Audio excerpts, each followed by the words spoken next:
All right, Jewish Stallion is who we're playing against. I swear, some of these people's names are pretty ridiculous. So this is a pretty good hand. Hopefully we draw a Strict Proctor. It makes this hand amazing if we draw a Strict Proctor. But as it stands right now, we're just going to go ahead and put my white down instead of my blue. Because if I could draw a blue, I'd rather keep the Soaring City. Especially since I don't know what I'm playing against yet. Okay, I'm playing against Life Gain. That is super unfortunate. This deck is very resilient. Usually you have to outdraw it. And since this is the beginning of the season, I'm playing in Platinum. And I think we just take that. So the primary targets for this deck that you really, best draw ever. The primary targets, like I was saying, are to take out anything that actually triggers the life gain.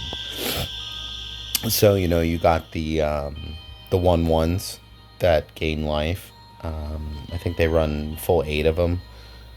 So yeah, you gotta watch out for those guys.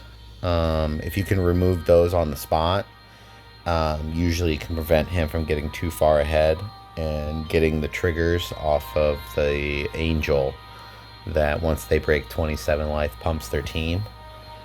Yeah, there's the Angel I was just talking about. Okay, so we're probably playing a Collected Company version of this. Pretty standard. I think the goal here is I can just board wipe, kind of reset, play Teferi the next round. I think that's kind of the thing, especially if he tries to use a Collected Company to get back on the board. I can use a Spell Pierce to stop that, and then the tempo switches to my favor.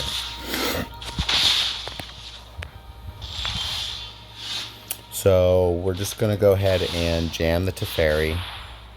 I mean, this is my win condition, so he's got to do something about it. So the good news is that I can tick Teferi up, and I still have March of Otherworldly Light to protect my team. So we're going to untap. So we're able to remove whatever we want from his team. And we'll go from there. So we just protect Teferi. He may animate his land here. I doubt it. If he does, that's what we're March of Lighting. But he chose not to do that. He chose to gain the life. So at the end of turn, he gets a... Wait, is it? That's not the one I'm thinking of, is it? At the beginning of each end step, if you gain 5 more life. Yeah, so we got to get rid of that. So we're going to target that. So this is all in on that. So we're going to pay 3. And we're going to go ahead and submit 0. And we're going to go ahead and get rid of that Angel.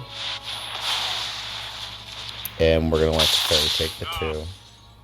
So now my goal is to just nuke the board next turn and tick up on Teferi, locking him out of the game. That's the plan. So we're just going to tick up. I mean, at this point, he has very little chance of coming back. I think we successfully ground him out into the ground. So now we'll play the Strict Proctor. And now we get an untap with Teferi.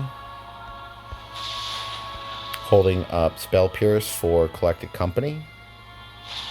Or anything else he may decide to do in the interim. Resplendent, yep, that's fine. So we're going to go ahead and cast this. We're going to decline to pay it, which is the most busted thing in the world. That's what makes this deck so good. I'm just going to be straight with you guys. That's what really, really sets this deck apart. So we're just going to go ahead and play our Planeswalkers out.